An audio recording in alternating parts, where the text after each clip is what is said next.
one theme that is somewhat understated, but certainly occurs throughout the entire doc, is it's a highlight of the connection that the WWE has developed with its fan base, and specifically the ability that this creative production team has to be connected to that audience and read the audience and kind of change and go with the audience and allow the audience to dictate what's working and what's not working. And you could even see that that was used in the pieces that they used to contribute into this documentary. I mean, so many great creators were used. I think there's going to be an uptick in pro wrestling creators after this thing, because shout out to Santi Zap, shout out to Wheezy Blonde, shout out to Busted Open Radio.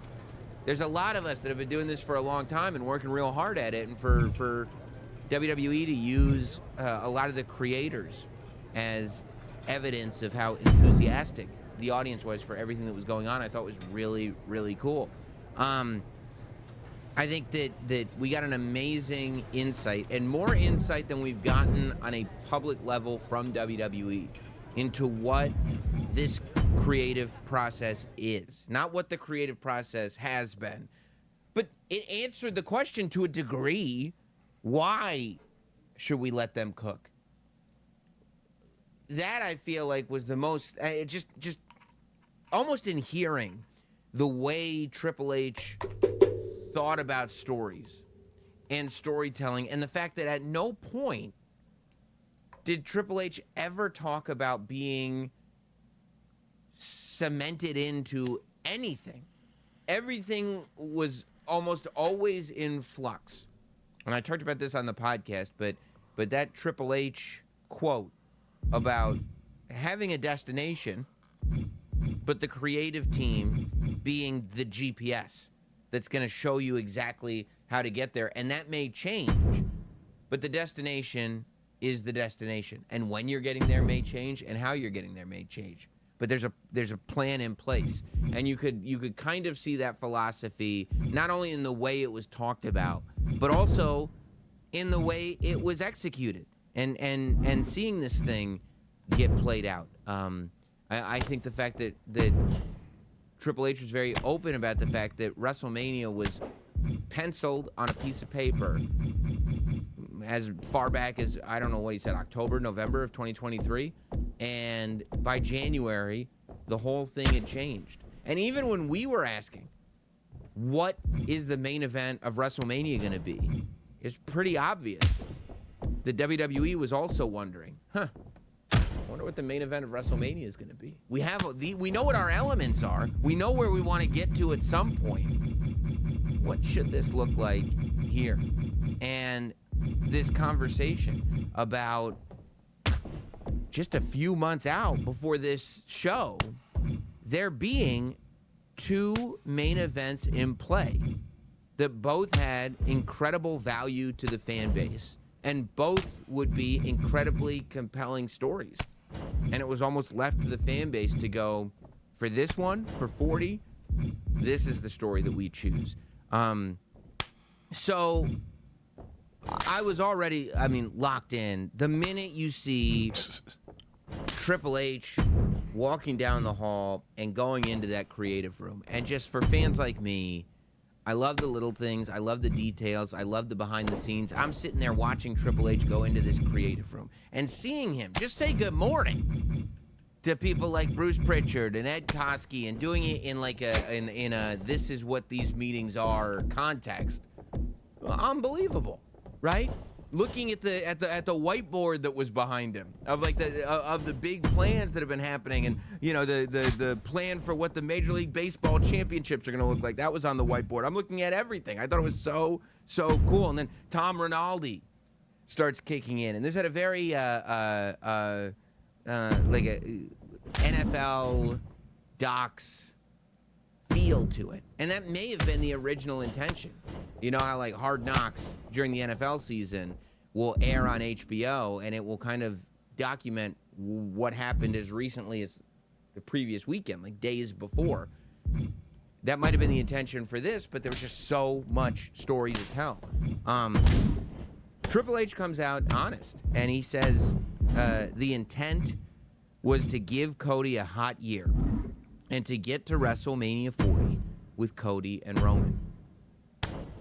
This really isn't something that we've heard before, especially in real time. We might see a documentary about, like, you know, well, when we were planning WrestleMania 4, or listen to, like, you know, the Conrad and Bruce Pritchard podcast where they're talking about stuff from years and years ago, which is unbelievable stuff. I love it.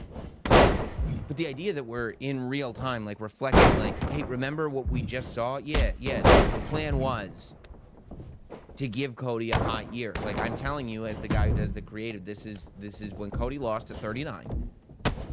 The plan was to build and build and build and build and get to WrestleMania 40, which was going to be Cody Rhodes and Roman Reigns. That was the plan. We're talking about Roman Reigns, and then there's this other part of that where it's like, yeah, we've been planning that for a year, but for longer than the last year, for many years now, and they show footage from the Royal Rumble in Philly all those years ago.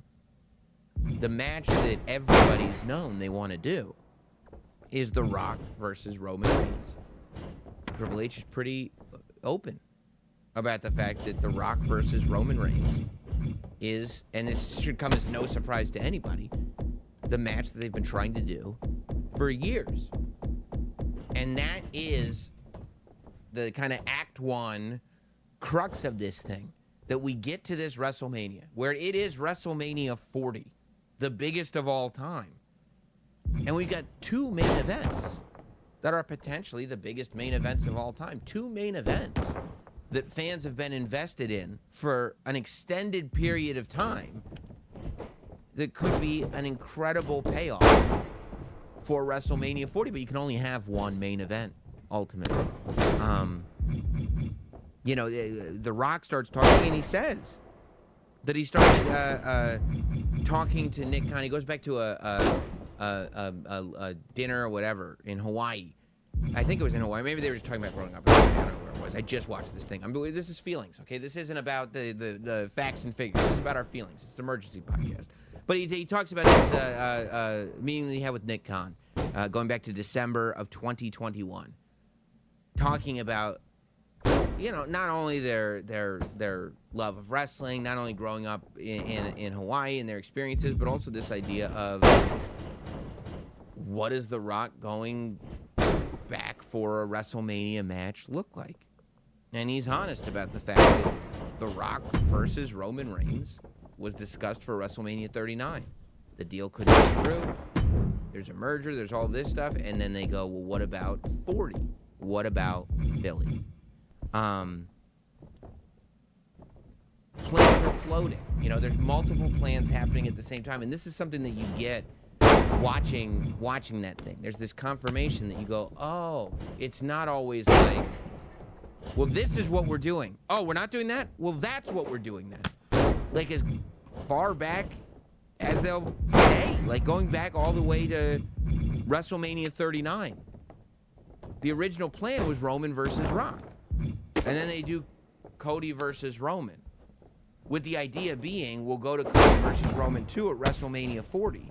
But at the same time, the other idea is Roman versus Rock at WrestleMania 40.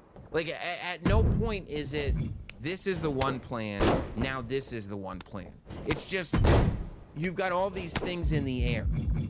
And I think that's something that's a key to professional wrestling that I think sometimes as fans we take for granted, or at least don't give credence to, is this idea that there are so many variables in this live form of very, very physical entertainment that never has an off season.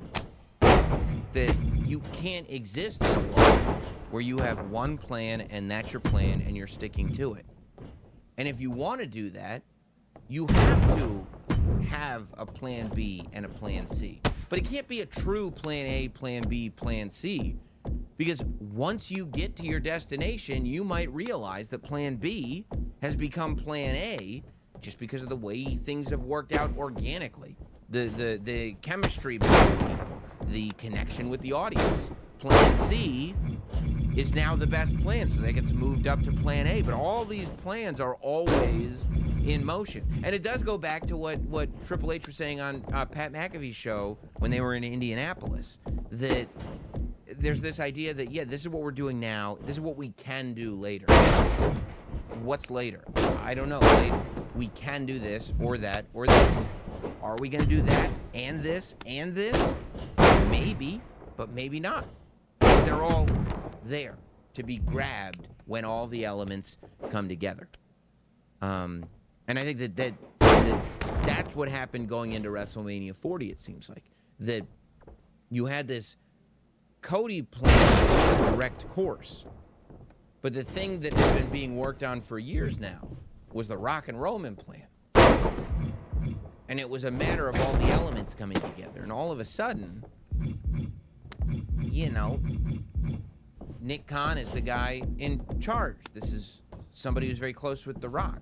All of a sudden, the merger happens, and Ari Emanuel is, you know, the boss of bosses of the whole company that now owns the company that WWE is a part of, TKO.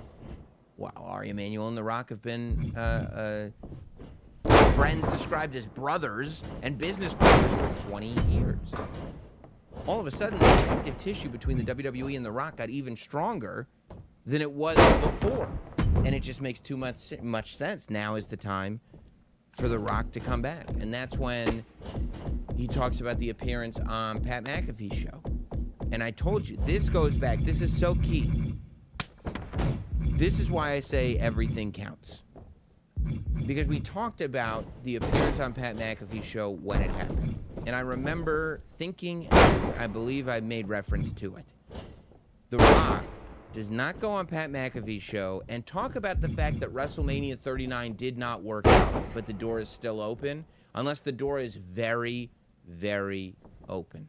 There is a reason why now is the time that The Rock has decided to have that conversation. And on the same day, The Rock goes to SmackDown. They say that Nick Khan was there talking to The Rock on the day that Pat McAfee show happened. And then they go to SmackDown, and you could look at that and say, oh, so that's when they knew they were going to do it at WrestleMania 40. I don't think so. I think part of it seemed like The Rock was going to SmackDown, and he's going to test the crowd. How does this crowd feel that I'm back? You found out the crowd felt really, really, really good that he's back. And so they kind of answered that question, but it really goes to the everything counts philosophy, which is that this is being done with a purpose. Will everything get paid off exactly how you think it's going to get paid off? No, it never does. But there's a purpose behind it. You're on a fact-finding mission. There becomes an awareness now as we go into the beginning of the year 2024. The Rock goes out on Raw Day 1 and he cuts his promo, and they talk about this. But once The Rock cuts that promo, there's now this awareness that The Rock is in. He's had conversations with Nick Khan. He did the McAfee thing. He came back on SmackDown. Now he's gone on Raw Day 1 and he cut that promo. Now The Rock may be very interested in this thing that's been floating around for at least a couple of years now. And you go, oh, we have two obvious main events for WrestleMania 40, and they both involve Roman Reigns. And I do think that you've got to, when you're looking at the facts as they're laid out, that's where we were in January of 2024. We were in a position, according to this doc, where there were two clear main events for a single WrestleMania show. And what do you do? And that becomes the question. But we have to give credence and credit to the fact that the reason you couldn't do both main events is because they both centered around one person. That none of this works without all elements. And one of those elements, we talked about The Rock. You need The Rock. We talked about Cody. You really need Cody. But Roman Reigns is the center point of all this. It's not a plug-and-play operation. Roman Reigns is the guy who's needed for both matches. Why? Because Roman Reigns is the one guy that could take the audience on a journey over the last 3 years and then related to everything that he did even before that. Roman Reigns is the only guy that can take the audience on that journey that makes him the only suitable opponent at WrestleMania 40 for either of those two massive generational stars, The Rock and Cody Rhodes, in the main event of that show. They could have other opponents, but if you want The Rock or Cody Rhodes to main event WrestleMania 40, it must be against Roman Reigns.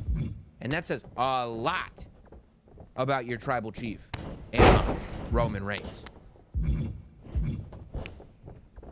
Then The Rock joins the board of directors, and now the connective tissue is even deeper. Now we're really connected in.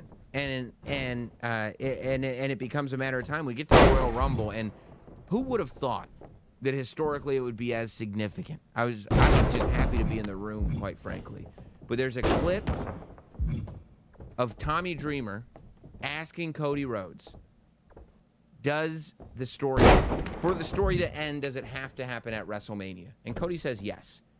That question may be the best interview question of the year. Not just because I was sitting next to Tommy Dreamer at the time, but because he asked him that question on the morning of the Royal Rumble. That question was asked live at the 2K24 press event in our own little busted open room. And that interview in full is up on the Not Sam Wrestling YouTube channel.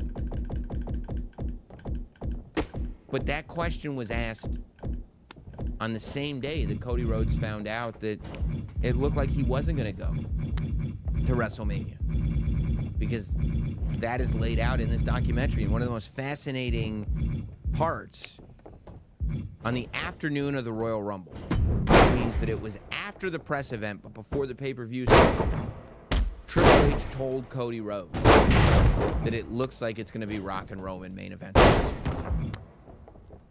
which means that Cody Rhodes walked out into the ring at the Royal Rumble knowing that this was the case. Now, we never know. One thing we don't find out, I don't believe, in this documentary is if nobody had gotten injured, we don't exactly know what the plan was for Cody Rhodes. We also don't know, and I would love to find this out. We know that Cody was told it looks like we're doing Rock and Roman Reigns at WrestleMania. Cody still points at Roman Reigns. Is the reason that Cody still points at Roman Reigns because the WWE was like, look, we still want to keep these plates in the air? Or is the reason that Cody Rhodes points at Roman Reigns because Cody Rhodes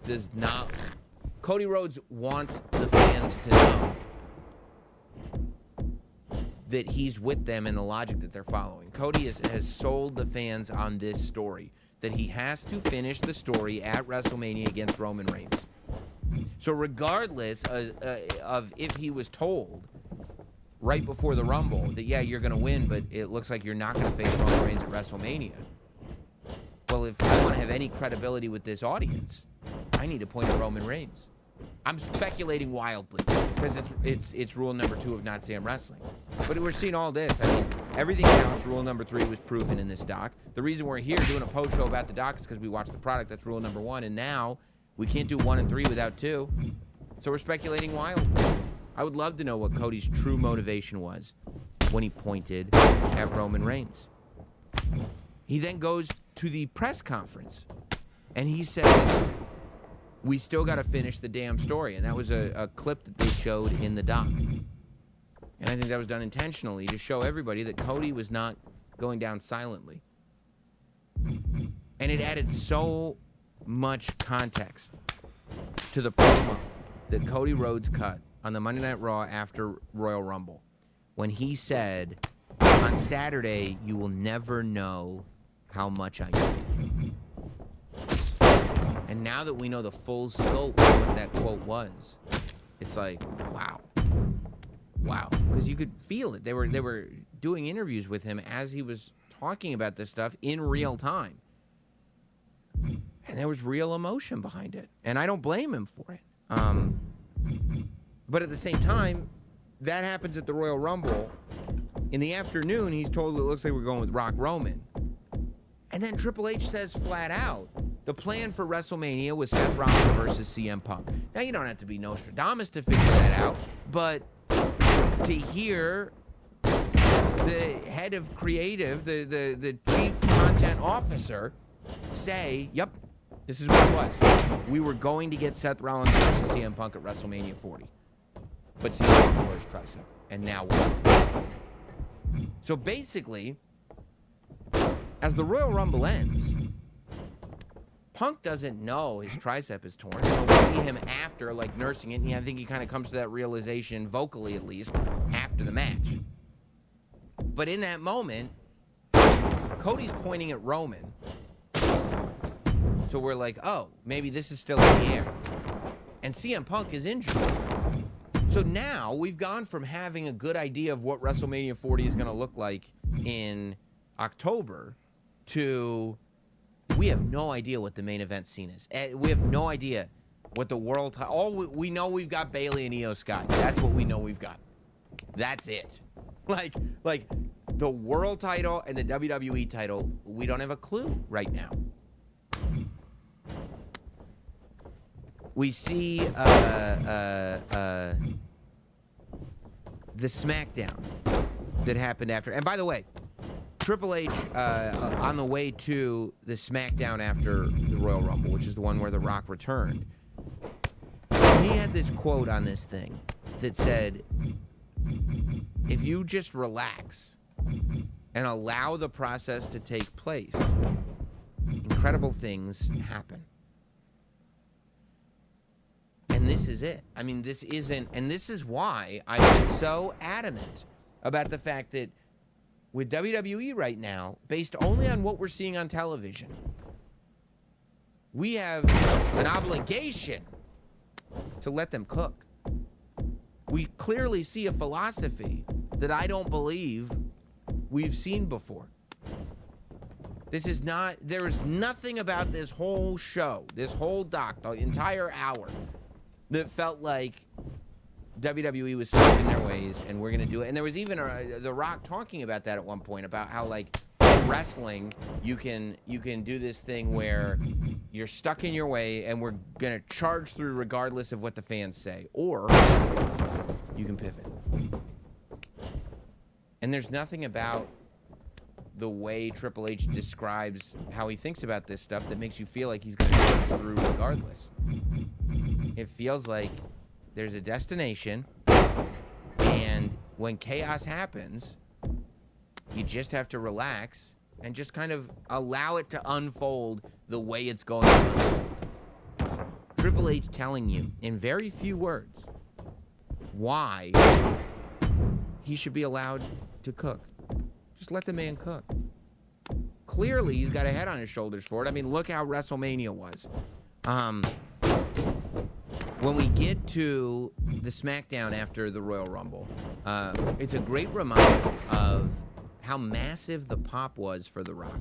As much as there was confusion when Cody Rhodes said, yeah, I'm going to take that title from you, but it won't be at WrestleMania. When The Rock came out, the reaction was massive. When Cody Rhodes left the ring and The Rock and Roman Reigns were staring at each other, the fans were chanting, this is awesome. This is awesome. You heard it. I loved the footage after that segment where in the gorilla position, you had Triple H and The Rock and Roman Reigns kind of all together, embracing, celebrating, happy with the way things went, looking forward to continuing on conversations. But then the juxtaposition of the fact that the man who this has been built around for the last year, Cody Rhodes, is alone on his bus dealing with the fact that he asked Triple H, what does this mean for me? And Triple H said, I don't know. We haven't figured that out yet. So somehow, after a year of being made to be hot and doing it very successfully, I mean, coming off of WrestleMania 39, a lot of longtime fans doubted that Cody Rhodes or the WWE could maintain the kind of momentum that Cody had, that a horrible injustice and mistake had happened at WrestleMania 39. But what happened? They set out on a goal to give Cody a hot year and get him bigger and bigger and bigger and get the momentum going bigger and bigger and bigger. And they were successful. And we finally get to that stop, and Cody's not celebrating in Gorilla. And you go, yeah, there it is. Well, of course, this is where we talk about the backlash. The backlash that the fans gave, and The Rock even, he describes it as a segment of the audience, but still a large segment of the audience, having this backlash against the decision that was being made, and The Rock didn't like it. So he says, first of all, this is a public acknowledgement right here. A pivot was made. I got so sick of hearing the word pivot. People said, well, they pivoted. And they criticized WWE for pivoting, as opposed to being like, that's so great that they pivoted. There were those that said, oh, this is what they pivoted to this. They didn't want to do this. Yeah, but they're doing it, right? The Rock says that it was his idea to pivot, that he was on a conversation, I believe he said, with maybe Nick Khan, Triple H, and maybe Ari Emanuel too, and said, I think we need to do something else. I think Cody versus Roman may be the way to go right now. And I think we need to bring The Rock up to 10.0. And I think it's time to unleash the final boss. And approval was made. So we see The Rock. And by the way, there's also something that we talked about on this podcast. This podcast is so important. We talk about all the details. We talk about graphics. And we were talking on this podcast when everybody was saying this is the main event, that's the main event. On this show, I know we were talking about the fact that it was never actually announced on that SmackDown that The Rock and Roman Reigns was the match. The graphic was never made. It was a graphic for a press conference, but they never actually said the main event for WrestleMania 40 is The Rock versus Roman Reigns. They never actually said Cody Rhodes is going to face Seth Rollins, because that's what Triple H said. He said once CM Punk got injured, the move was to go to Cody Rhodes and Seth Rollins. That's what they were going to do, and they pivoted again. But he said, I think it was Bruce Pritchard that was talking about, we never said what the main events were going to be. And the fact that they didn't say that, they didn't just announce it straight up, leads me to believe that they were still figuring things out. And so we see, once again on the Pat McAfee show, where The Rock first kind of planted the seeds, The Rock starts planting the seeds for the final boss on the Pat McAfee show, calling Cody's fans the Cody Crybabies. It is amazing, really, because then you start getting into the final boss, and then you start getting into watching The Rock do his entrance and talk to the producers and the camera people and everything, and kind of go over what he wants to do. And I couldn't help but really be impressed by the idea of everybody involved, right? Seth, Cody, Rock, Roman, all these people, like, up until this point, it's changed over and over and over again. The plan keeps evolving, which means when they get to a show, they have an idea, but who knows what's going to happen. The fact that we got some of the most epic professional wrestling television that we've ever seen, and it was happening and building as we went, and so much of it was spur of the moment, it really does tell you the level of performer that you're working with. The fact that these superstars were figuring things out as they went. Seth, Roman, Cody, Rock, Heyman, all made it seem like this elaborate story that always needed to be told. It's a remarkable thing when you think about the level that these performers are able to perform on with their back against the wall. It's unbelievable. Like seeing The Rock go through his idea process, and then only hours later, the whole thing gets executed. And as all this is going on, by the way, Seth is injured. Seth has his knee injury that we're talking about. We watched the final boss, and what I love about the final boss, what I did love about the final boss, what I still love about the final boss is that this scenario where we went, because if we had done Rock versus Roman Reigns, it probably would have been the returning legend, The Rock. versus the tribal chief Roman Reigns. But instead, we actually got a new version of The Rock. We got an evolution of The Rock. We got a continuation of the career. We didn't get a remember when. We didn't get an addendum. We got a continuation.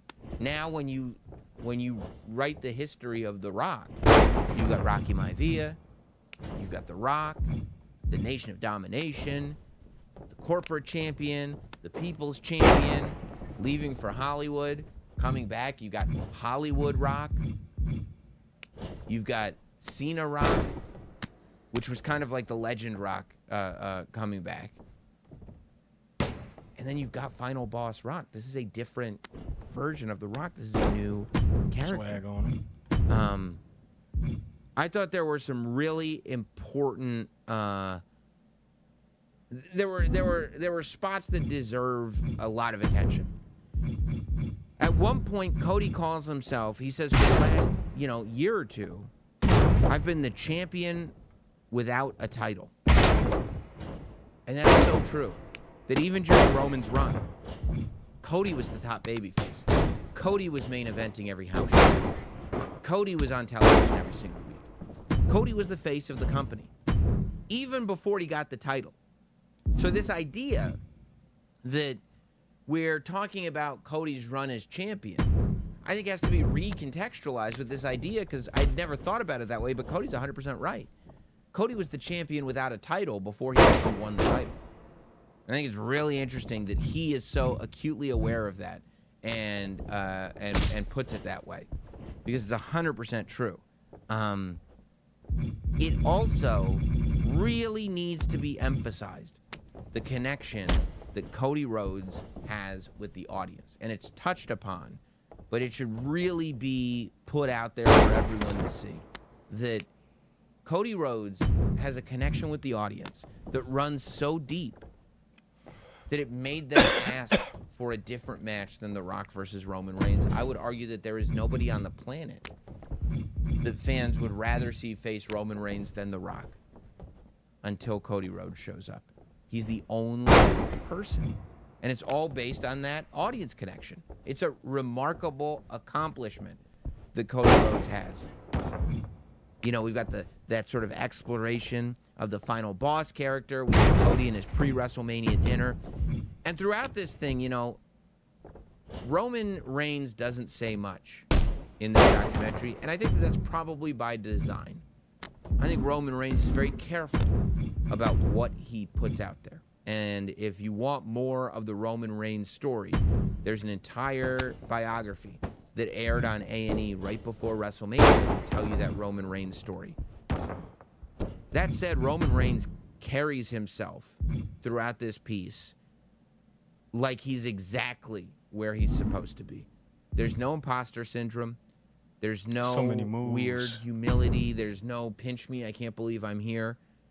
Roman Reigns, as the only suitable opponent for Cody Rhodes or The Rock. Roman Reigns, the only superstar who, with all this influx, is guaranteed to be in the main event of WrestleMania. Roman Reigns, who is ready to either fight The Rock or stand by The Rock.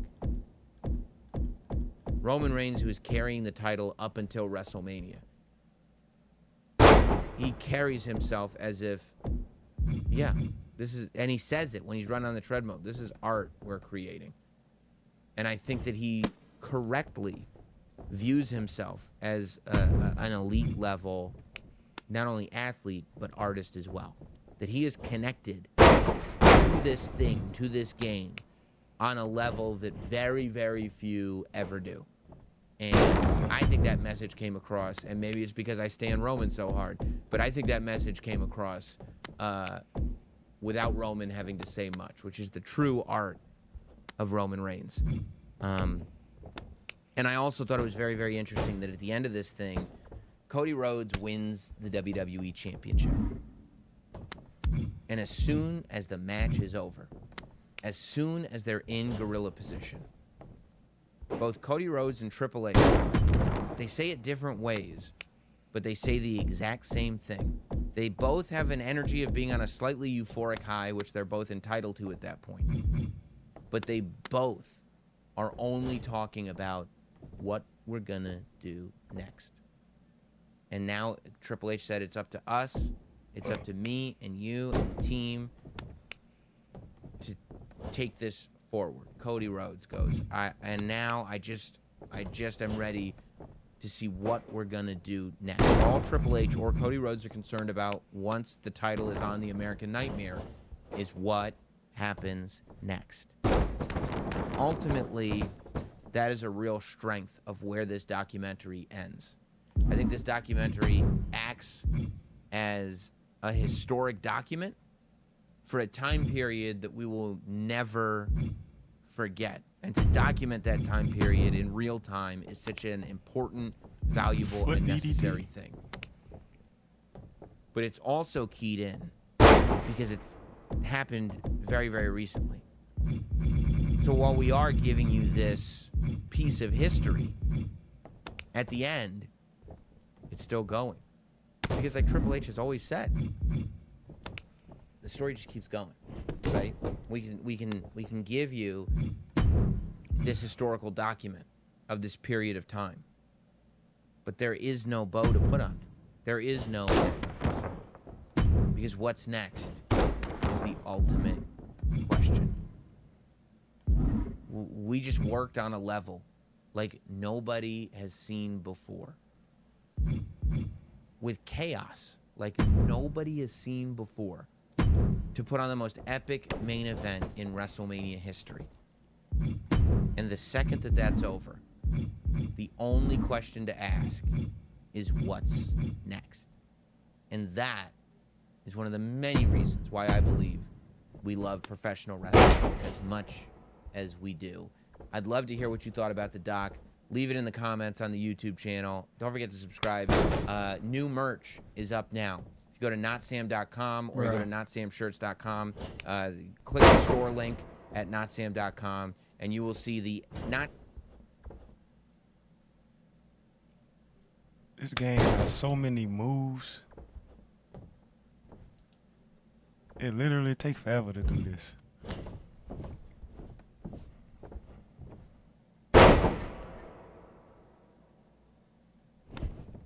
I forgot what this even is.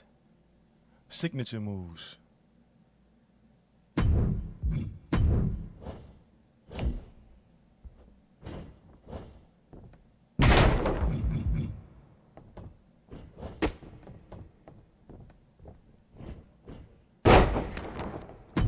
That's nice. Oh, you get more, okay.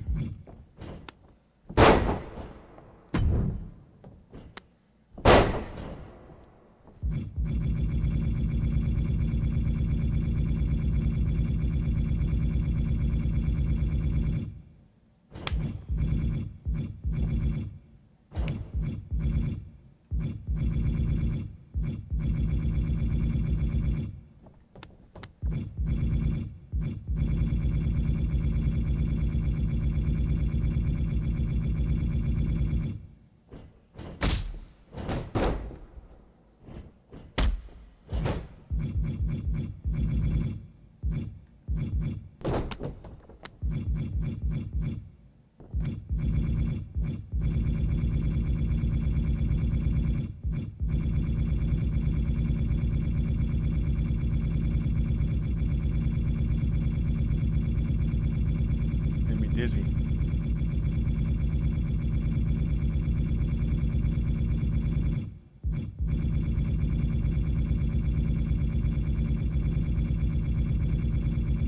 And it's a lot of S moves.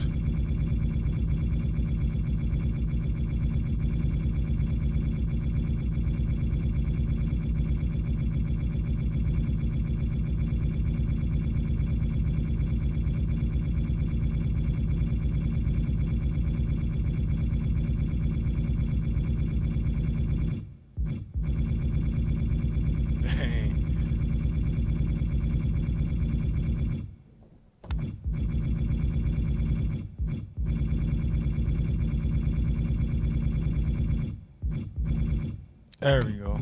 All this for a sharpshooter, baby.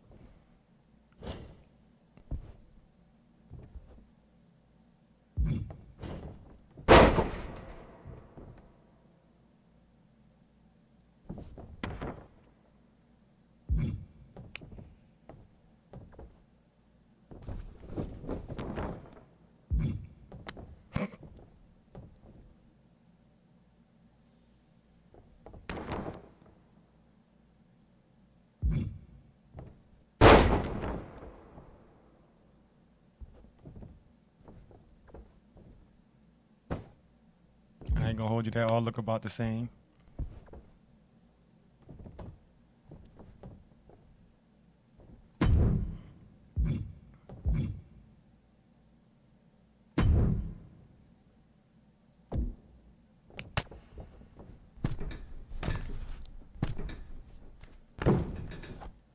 Ooh, I do like that.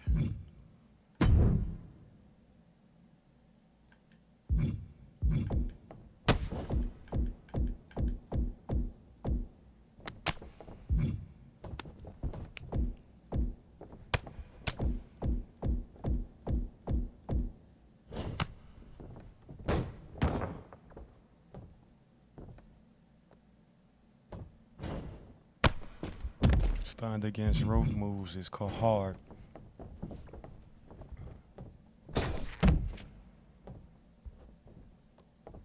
Oh shit.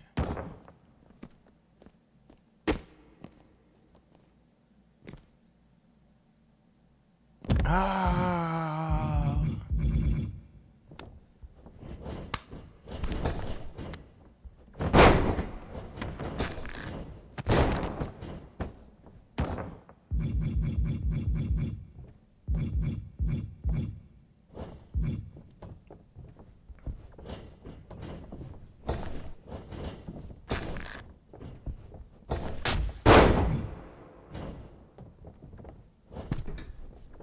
Classic. Ooh. Different.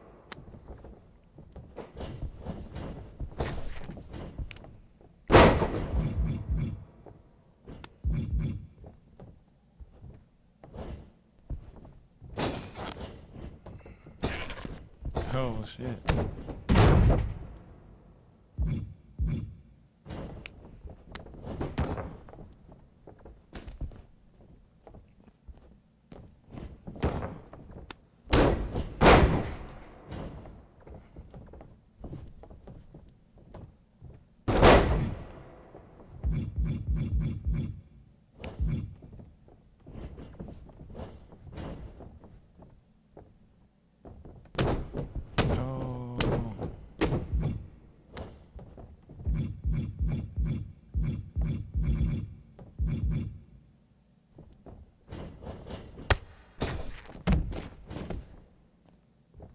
Oh, it's the launch move.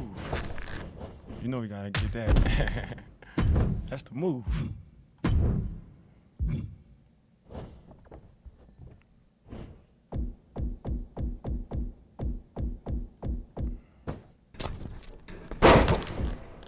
Running springboard.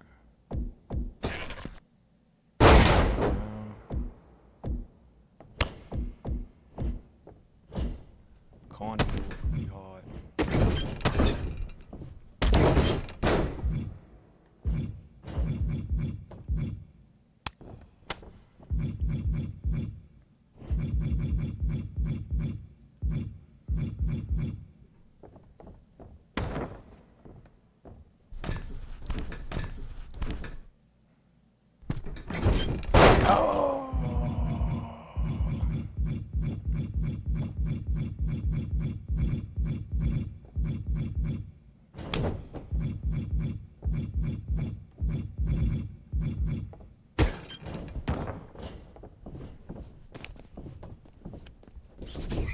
Out there, boy. It's the figure four. Ah, he got the figure four.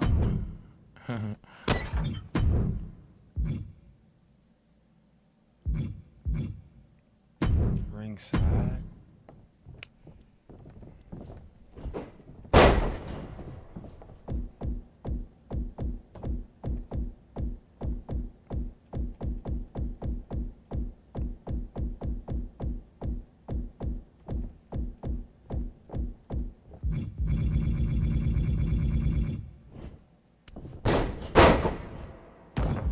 I have no clue what I want to do with this. It's a million good moves. Just gonna go to all.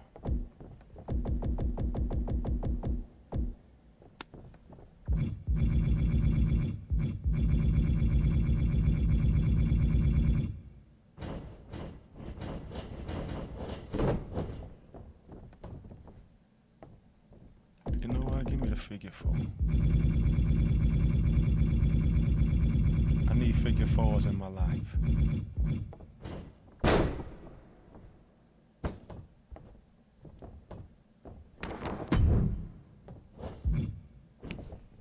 don't even know what this is. Ringside. What that mean?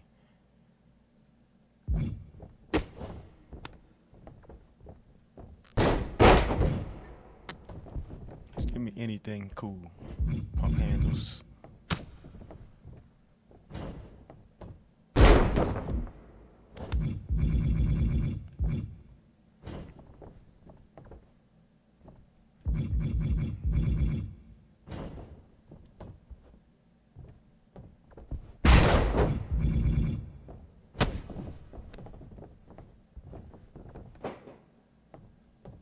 Oh no.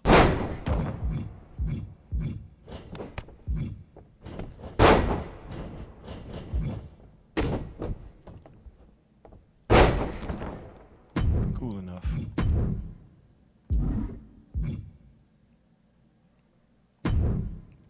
Bruh. What's up with all these finishes?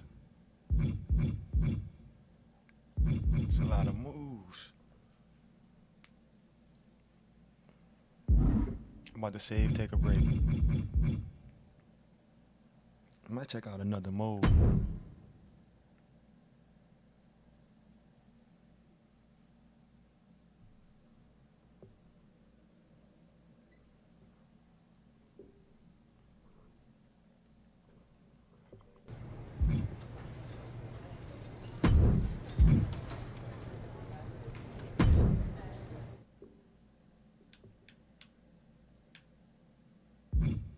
Let's just play the game, man.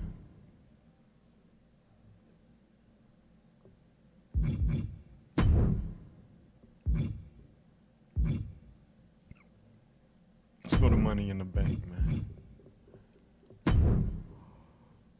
101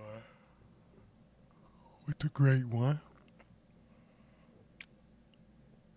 Triple threat could be fun.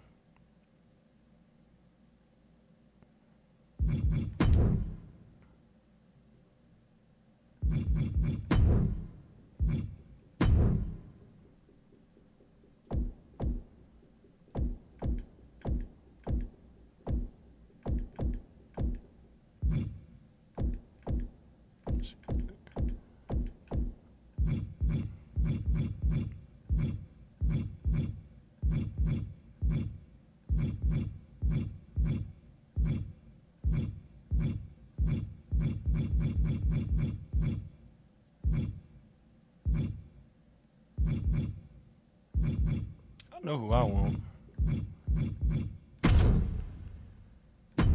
The GOAT.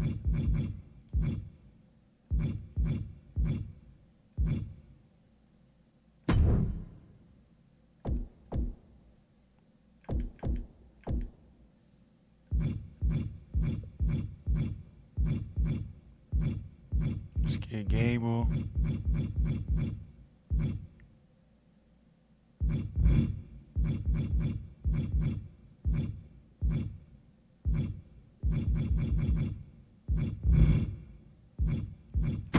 Gable dragging off.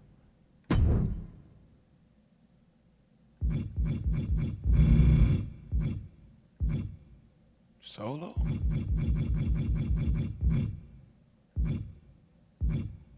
Trick.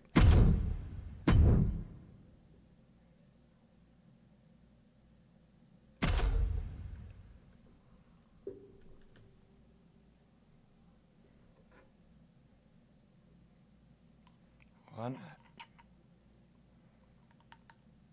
It's my first time actually playing a real match in this. No intro music, streamer mode.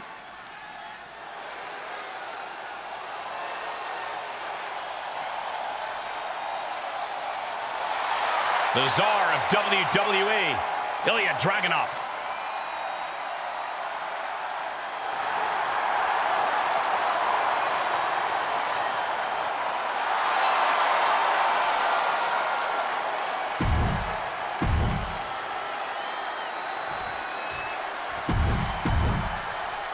We should take a break from picking the million moves.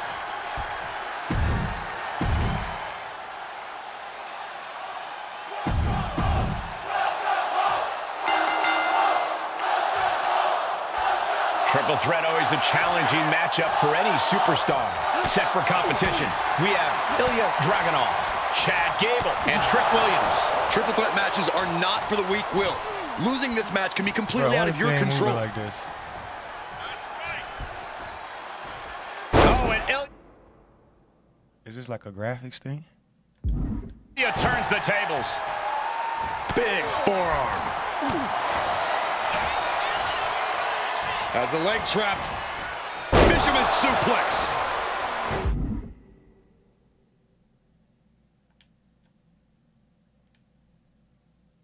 Axe handle finds the mark.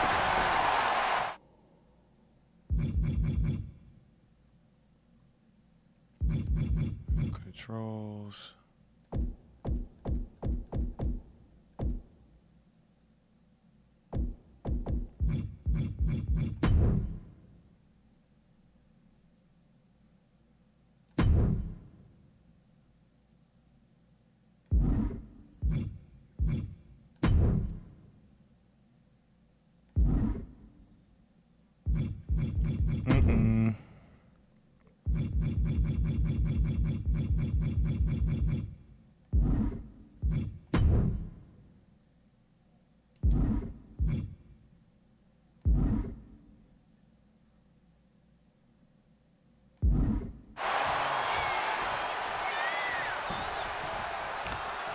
It gotta be a graphics thing, cause the graphics look funny.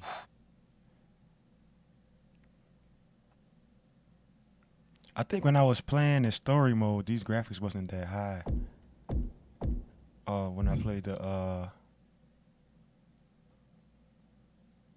what you call it, the tutorial.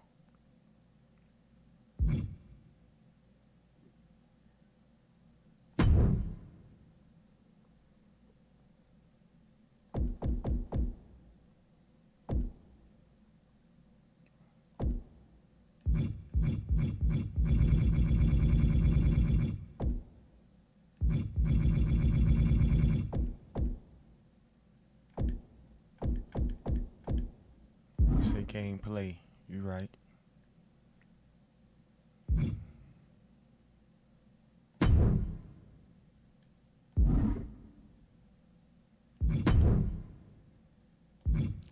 Extras.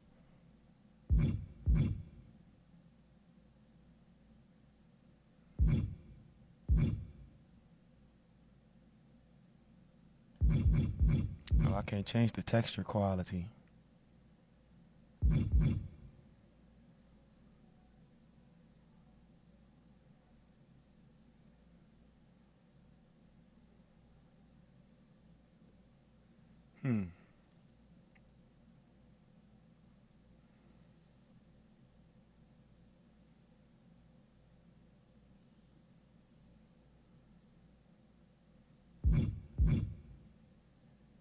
I mean, my refresh rate is close to 60 hertz.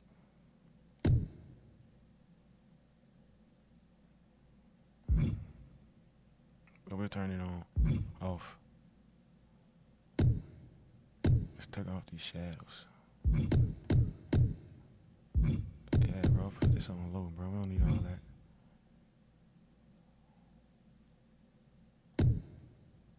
Standard. Medium. Linear. We don't need depth of field.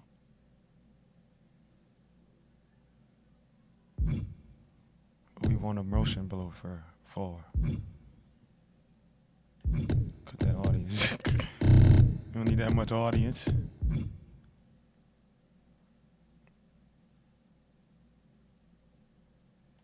Boom.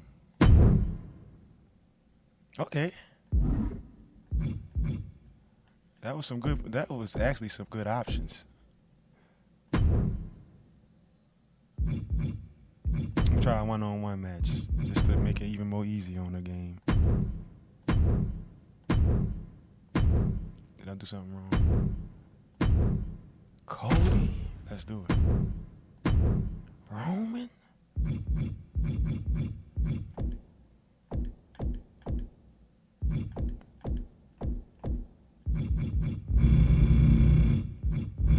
All this lock stuff.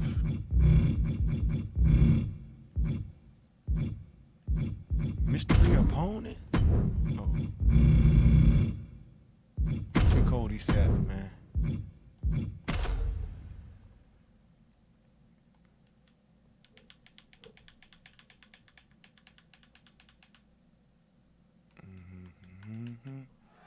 Game should look a lot worse, but run a lot better.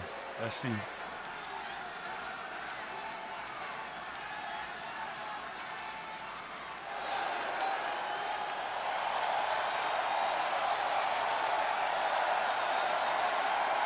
The WWE Universe just exploded. Cody with no music ain't exciting.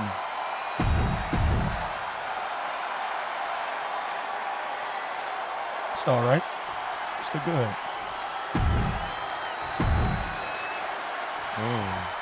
Seth freaking Rollins set for one-on-one competition here tonight. An eclectic superstar, but also perhaps one of the most confident superstars in WWE.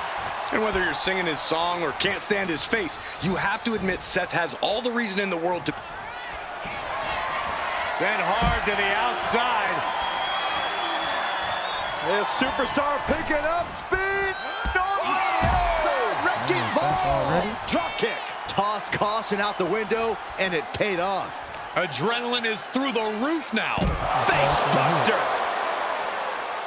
Reversing shit. Do a combo. Oh, not quite yet. Rose kick to the gut, drops down, going down low. Shot to the throat. Bottom elbow. From the apron. Rollins dodges in the nick of time. And he goes into the ring. Uh-oh, and the bionic elbow. Oh, a nasty stop to finish it off. Corey, plain and simple here. What's Rollins got to do to get the win tonight?